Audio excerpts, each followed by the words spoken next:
Channel 8.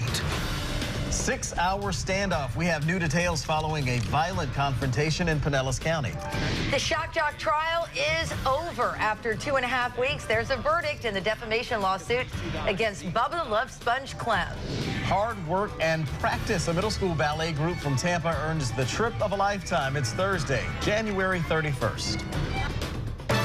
Live from the News Center in high definition, this is News Channel 8 on your side today.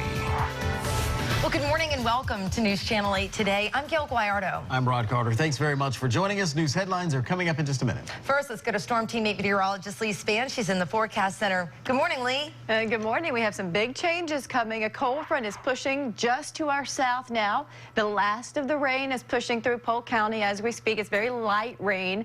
It is moving very quickly, as you can see, heading toward 27 along Lake and heading toward Lake Wales, also Fort Meade and Bartow along Highway 17. About to see some light rain.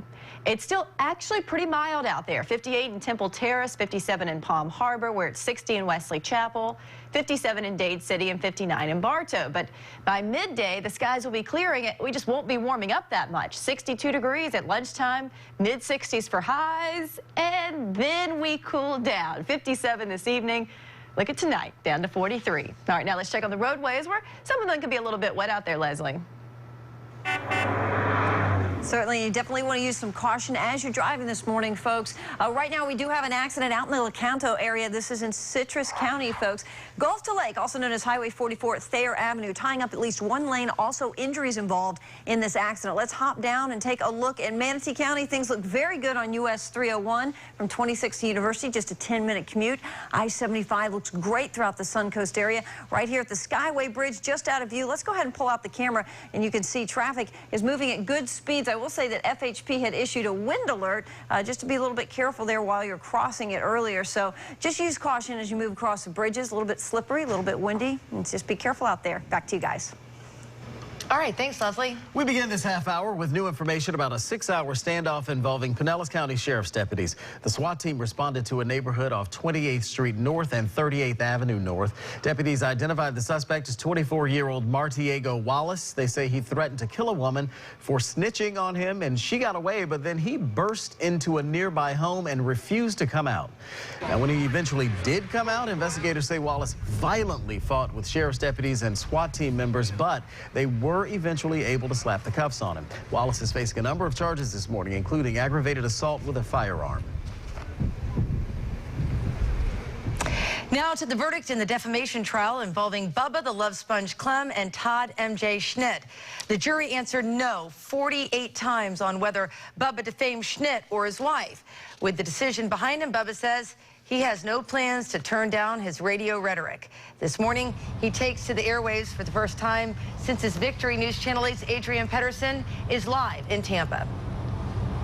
Good morning, Gail. Bubba's show is starting. Actually, it just started probably about a minute ago. And, you know, he said that a lot of his show will be about his victory that happened in the courtroom yesterday.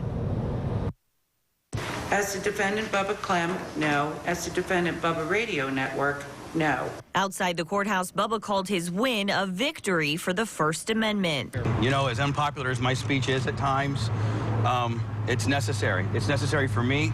It's necessary for you guys. You guys right here that are covering me right now.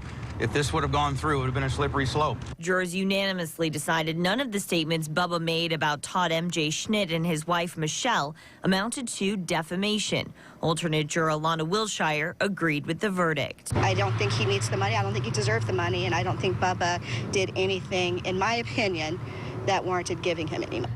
When he was out of the courtroom, Bubba couldn't help saying what he'd no doubt been holding in for weeks. Yeah. I will have the biggest MJ Kelly funeral in the Cheering there in the background, you know, he says this is a victory actually for the First Amendment for people like Rush Limbaugh as well as Howard Stern and all journalists. We tried to catch up with Schnitt. He didn't have much to say. I did read, though, this morning that he tweeted, "Life goes on," and he'll be back on air this afternoon. Guys. All right, thanks, Adrienne. Well, our coverage of this story continues online at WFLA.com. What is next for the Tampa Bay Rays? The team's owners told county commissioners on both sides of the bay a new stadium could remedy their attendance problem at the Trop. At least one Pinellas County leader says it's time to let the Rays look across the bay for a new stadium site. The Rays owners pitched their cases to the Hillsborough and the Pinellas County commissions in the past week. Poor attendance is hurting the team, and the Rays want the freedom to look at Hillsborough County sites. Now, a contract with St. Petersburg binding the team to the Trop until 2027 stands in the way of that. And it's the mayor's decision, but I would like to see him allow them to look in Hillsborough and Pinellas County. And I believe the Rays said they would limit it to a certain amount of time with compensation back to this community. Commissioner Ken Welch also says over the years, Pinellas County has invested $100 million in the Rays. St. Pete Mayor Bill Foster lost his fight to save a Sweet Bay grocery store in the Midtown area, but he's hopeful about what's next. They can find another vendor more expeditiously if it's vacant versus finding another vendor and then them coming in to try to unwind whatever it is they have. Mayor Foster told us he's working to find a new tenant quickly. The store is one of 33 underperforming stores in Florida. The company says they will close by February 13th.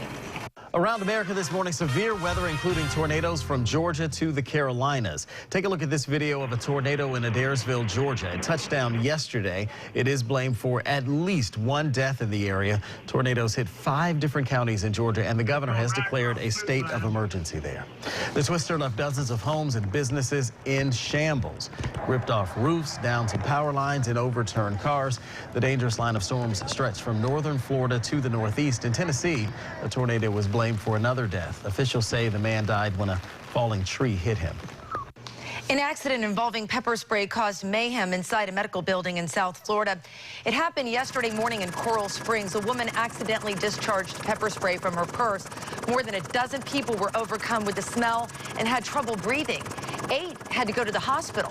Hazmat crews responded and cleared out the building. New communication satellite is in space. Last night, NASA launched an unmanned rocket from Cape Canaveral. On board, a tracking and data relay satellite that will be used to communicate with astronauts aboard the International Space Station. It will also be used to relay images from the Hubble Space Telescope. People in Chile are cleaning up this morning after a 6.8 earthquake shook that region, and that story is happening this morning around the world. The quake toppled shelves and broke windows, caused panic in some communities as well. In one city, the quake was strong enough to shake a piece of concrete loose from a building. Now, despite the mess, officials describe the overall damage as minimal. According to statistics, Chile is one of the world's most earthquake-prone countries. In China, thick smog is blamed for a pileup involving 40 cars. Now, amazingly, only one person was injured in that crash. The area has been engulfed in smog for several days now. It's caused by a factory pollution, which fills the air in parts of China. It's 6:08. An internet invite by a college student actually landed him a date with a beauty queen. It's really cute. See the video that made it all happen, and a group of middle school students have danced their way into the chance of a lifetime. And we'll take a look to see how traffic is moving across the waterway. It's all coming up with your True Speed traffic. You still might encounter some wet roads, especially in the Polk County region. That's where we're seeing some light showers pushing quickly toward the east at this point. Cooler air will be pushing in throughout the day today, so while we are starting in the upper 50s, we're only going to climb up into the mid-60s, a high of 66 in Lakeland, 65 in Tampa. 64 in Largo and a high of 65 today in Sun City Center. Should feel a little cool with that breeze out there. And Storm Team 8 is on the radio as well. Catch our forecast on News Radio 970 WFLA. And I'll be back to let you know exactly how cold it gets tonight. It's time to bundle up, folks. And you can